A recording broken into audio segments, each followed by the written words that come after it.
Well, we're talking environmental issues now. Borno State has been in the news for over a week now because of the flooding in Maiduguri.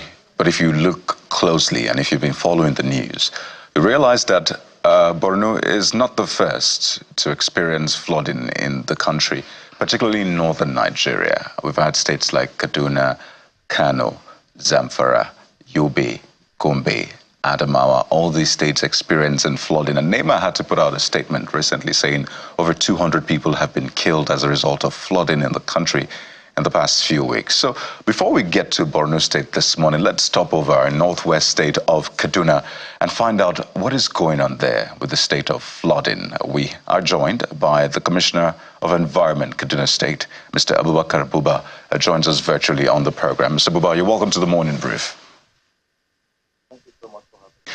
Well, the latest report from Kaduna is that 2 children have died, over 1,000 displaced, communities cut off as a result of flooding, farmlands destroyed. And I'd like you to paint a more vivid picture for Nigerians. Yes, there's a lot of attention on Borno State, Maiduguri to be precise, but you're also having your fair share of environmental challenges. So how terrible is the situation, or has it gotten better right now?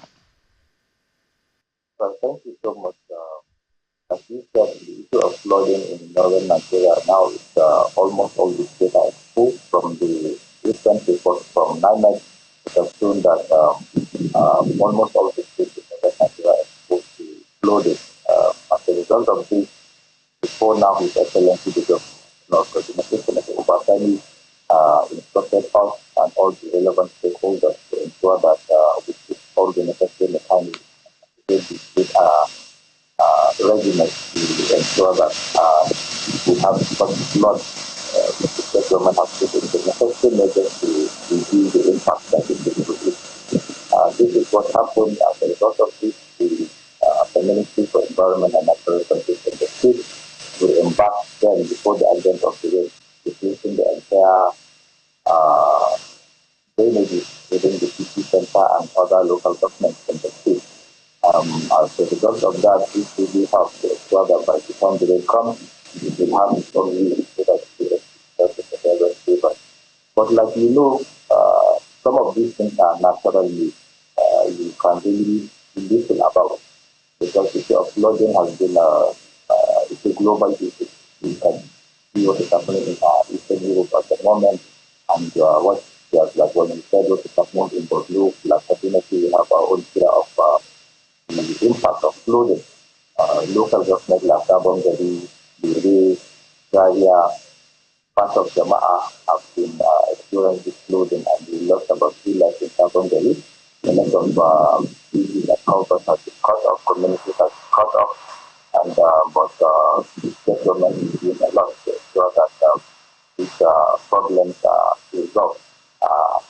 As you know, what we do as a state to ensure that for our preparedness is to ensure that all stakeholders engagement was done from the various communities to give them the view and advice to people like that to get the water we have moved out of where they are, so that if the water comes, the flooding will not meet, we will not have casualties of losing life. This is seriously ongoing. All the local government chairmen have been put on the alert at the moment, because you know the problem with water is that by the time you discharge it from another place, it is charging a lower radiant. So it's possible that it will not rain here in Kaduna, but it rains in another state that has a connecting river flow to Kaduna. So you will get this in the house because you know what is happening, like to create some issues. You wake up and find that your house has flooded. So we evacuated and informed the entire people that are living within the river areas to move out of their houses, which that has been done as I'm speaking with you now. And the state action plan is working at the moment, because all our stakeholders and the body that has been established by the state government to ensure that if there are any emergencies are all on alert at the moment. The state FEMA Ministry for Environment, all the stakeholders, even the non-governmental organizations and civil society organizations that are working with us, they are all on alert to ensure that if there's anything that happens to come in to do what is expected of us to do. But the state government has really put all the necessary mechanisms in place to ensure that when the come, it will come in a very low. This is the most important thing for us next to have just like there are some times that we see, like now we have some challenges. Part of the challenges is that they are already we've lost some livelihoods because the water has gone into some farms to destroy crops and properties. The state government have set up a committee that are working under the leadership of the chief of staff. Now they go around all the 23 local government of the state and their report is ready. Yes, indeed, Mr. Buba. Preparedness for emergency is good, but the question is, what about mitigation efforts? And I'm going to put that question in proper context. During the visit to that area where the bridge linking 5 communities was destroyed by the impact of the flood, there was a community leader there who said that the bridge was actually built from proceeds of their farm produce. And besides that, we can also see erosion eating away at what is left of the infrastructure in that community. So what investment has been made in terms of infrastructure development in those areas? And perhaps there just may be other areas where their environment is currently being threatened by the impact of flood. So what investment is being made in local communities to mitigate disaster, particularly in the advent of prediction of floods by NIMET? Well, thank you so much. Just like what you said, that's why I'm explaining. As a proactive measure, that's the reason why His Excellency set up a committee and set the committee to go on the spot assessment around the entire 23 local government in the state. They've done that, and just like what you said, such communities that were cut off, yes, what we have in our present budget in the state for work is very, very, it's one of the best figures that has ever been recorded in the state for a very long time now. Because His Excellency, the governor, has given cash backing to ensure that all these bridges that have been cut off worked upon immediately. For instance, even last week I was discussing with the GM of Kaduna. He told me that he has already gotten approval from His Excellency. They are moving to site to ensure that they start fixing the routes that were cut off by the flooding. And at the same time, like the community effort is something that the government really, really values. And anywhere we have communities that are trying to fix their routes, the government comes in to ensure that to take over and put all the necessary measures in place to ensure that such routes were built to have the details of quality work. Not because by the time you leave it to the community, the work will definitely make sense. Mr. Buba. Not necessarily that they have a quality work there. Mr. Buba, pardon me. This impact assessment that you talk about, it is after the fact, not in response to NIMET's prediction about intense rainfall this year. Yes. But before this happened, the state government that approved it, we've done a lot because we defeated almost all the local governments and the state committees in SEMA, because in Kaduna State, apart from SEMA, we equally have LEMA. The LEMA are the local government emergency committees. All of them were put on alert, and all the drainages within the communities were properly defeated. The governor instructed us to employ more than 3,200 staff to ensure that their next work is to dispute all block drainages. People were, there was community engagement between us and all the... Pardon me, I may have to interrupt you again. The point is that the impact assessment was done, but perhaps you haven't provided clarification, maybe after the fact, not in response to NIMET's prediction. But we must take a break now. When we return, perhaps you have more time to respond to that. We'll take a break now. We'll be right back. Welcome back. We're still staying with the impact of the flood in Nigeria's north, starting from Kaduna. And we have with us the Commissioner for Environment in Kaduna, Mr. Buba. Mr. Buba, thank you for holding on. The point of my question is why state governments are more reactive rather than proactive to situations like this, particularly when ample notices have been provided ahead of time for preparedness and mitigation efforts. Thank you so much. I've told you, we are proactive, not reactive.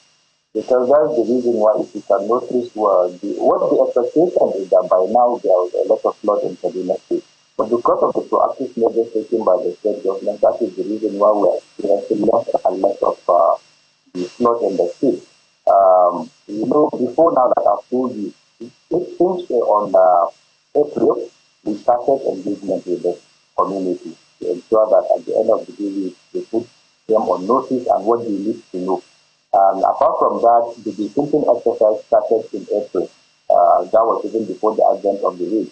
It's a continuous process up to now. Part of the local engagement that we did is to ensure that we sensitize our people to tell them that they should stop the habit of putting airfields in our drainage ways. All those things were done by the state government under the Ministry for Environment and Natural Resources. And like I've told you, now we are only putting on alert, red alert speed, because we know this is the peak of the rainy season, and we need to be on ground to ensure that if there's any outbreak of such flood, the state government is all the machinery is put in place. Action will be done to ensure that yes, what we have is reduced to the direct minimum. All right, Mr. Abuba, let's also add a layer to this, because our empathy is with the people of Kaduna that have been affected by this flood. Because on one hand, they are dealing with a challenging economy, high prices of PMS. Looking at the NNPCL map, if they are not already buying for more than that, for NNPCL, who is also a retailer, they'll be buying for as much as 1,000 naira, because it's 999, which is approximately 1,000 naira at filling station. Now adding to this natural disaster. So I want to talk to you about, ask you questions around the health component. Has there been any health issue associated with the recent flooding? And if there is, what is the government doing? And if there is none, what are you doing to prevent it? All right, thank you so much. For now, we don't have any health outbreak in the state as a result of the flooding or the raining activity. But in order to ensure that if we have preventive measures for that, the State Ministry of Health has been directed to ensure that all the local government and primary health care facilities have been put on alert. Because we know all these issues happen as a result of each man's mistake. And as human beings, we are trying our possible best as a state, because the state governor has given the instruction that if there is any outbreak, an emergency rapid response team has been put in place, and such will be mitigated as soon as that happens. So this, the state has put a lot of measures in place to ensure that even if there is any, there is a rapid response team at all the 23 local governments. They are on standby, more especially the issue of cholera and what have you not. And at the same time, the governor has instructed all the 23 local governments have chlorinated the wells to ensure that the water that people are taking is chlorinated, so that we prevent the advent of cholera and other diseases that are attributed to the rainy season. So let's reiterate again the cause of this. We've seen what's playing out in Borno State. It's said to be as a result of the Alao Dam breaking and then letting out all of the water. And I mentioned other northern states that are experiencing flooding. Now, these are states you would normally not look to when you want to talk about flooding, because one, their positioning when it comes to sea level, hundreds of meters above sea level and all of that. But yet the soiling of those areas is quite tricky. So speak to us about the cause, the causative factors, and then what is the outlook for farming? Kaduna is known to be a big farming state, maize and all of that. So what is going on, particularly for those whose farmlands have been washed away? So the cause and then the outlook. Well, thank you so much. Like you said, the discharge of water, more especially the states that are in the lower region, if there's discharge of water from one state, it can affect another state. Because what you are doing, the river that is being discharged is recharging another river. In Kaduna State, yes, we have some local government that have been, their farmlands have been affected. And like you know, they are the largest producers of maize in the country and a lot of other grains as well. At the moment, what the state government is doing, for those particular communities that have been affected, their crops have been destroyed as a result of the flood, and the emergency issue has been raised on that. And we are lucky to tell you that as I'm speaking to you now, the state government is working actively to ensure that all farming activities going forward, our major farmers engage in the aspect of having instead of the farmers are put being given awareness to ensure that whatsoever they do, they put their farm inputs and farm products in the right perspective. And the state government is coming up with a lot of measures to ensure that those that are affected that their farm products have been lost, we do as much as we can to ensure that the government come up with aid for them so that they reduce the impact of the losses that they are going to have. And going forward, the government will come up with better measures to ensure that at the end of it, whatsoever happens to farmers will not be allowed to bear the loss alone. Now, Mr. Buba, you say that the state government is proactive rather than reactive. So I'm going to follow up on that.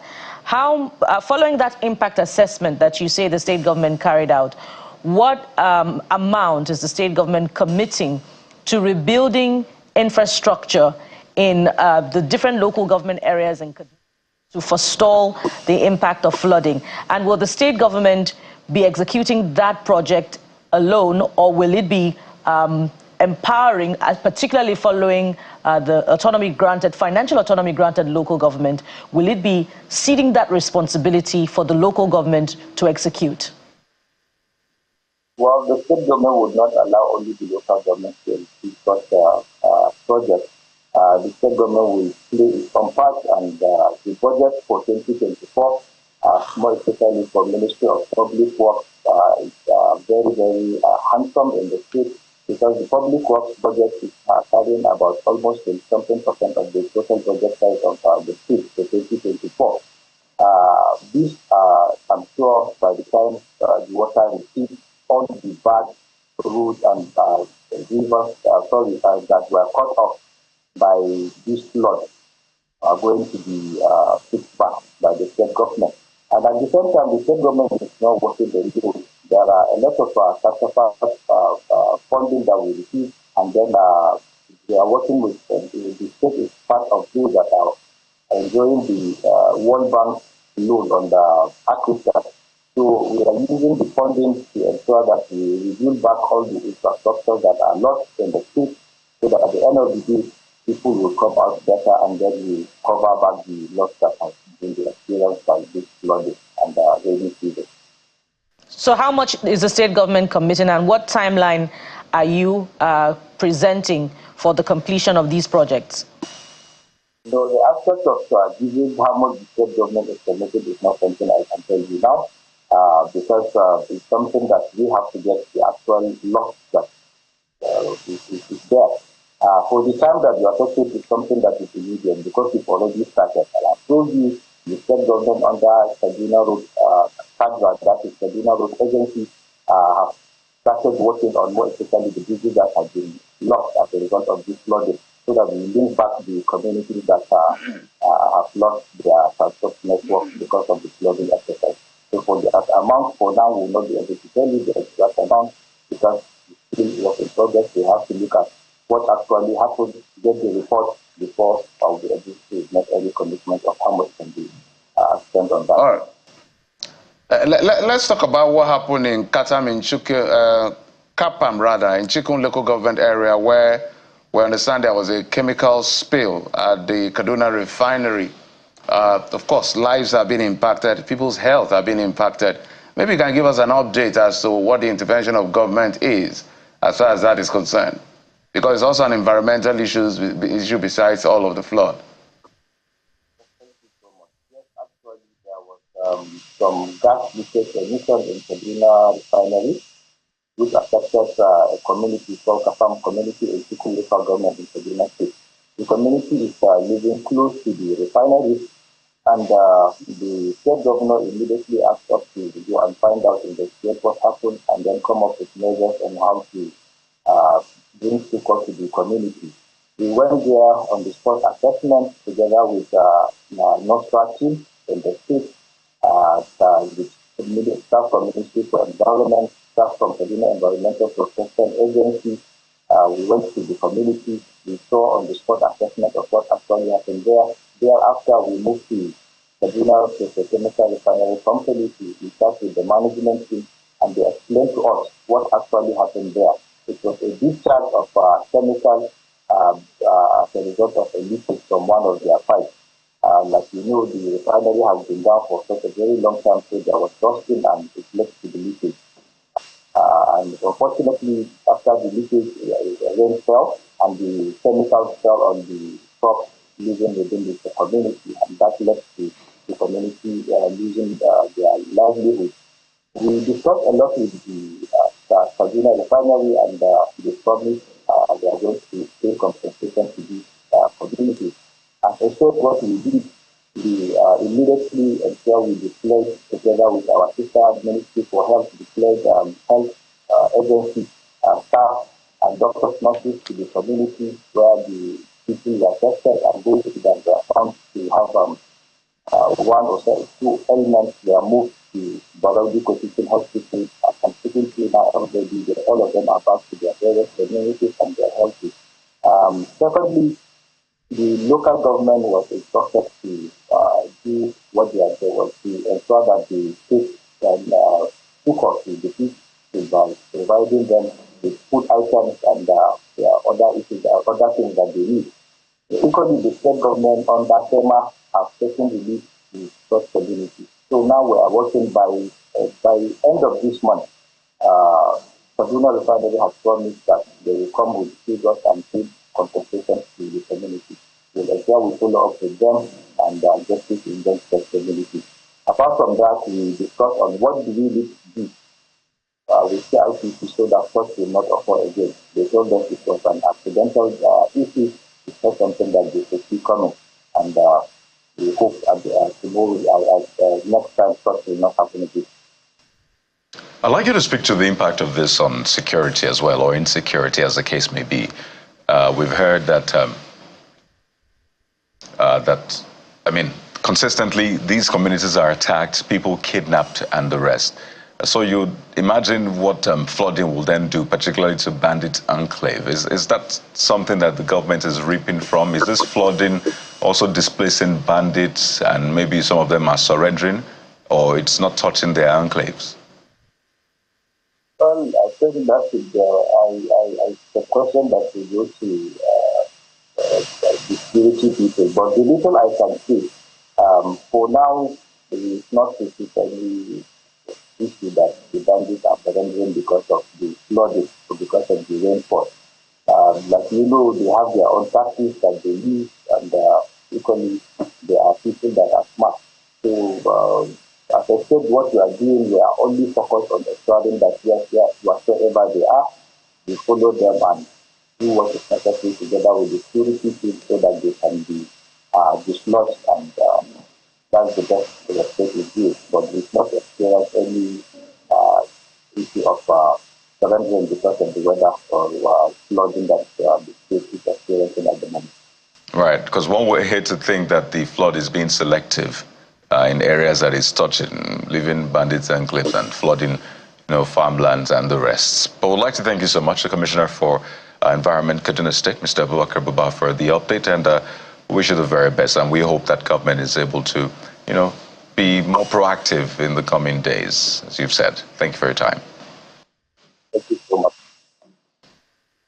Now that we have a sense of what's playing out in Kaduna, let's head over to Borno State, where we'll be getting some live updates for you from our correspondent, Ayola Kasim. That's the moment. Stay with us.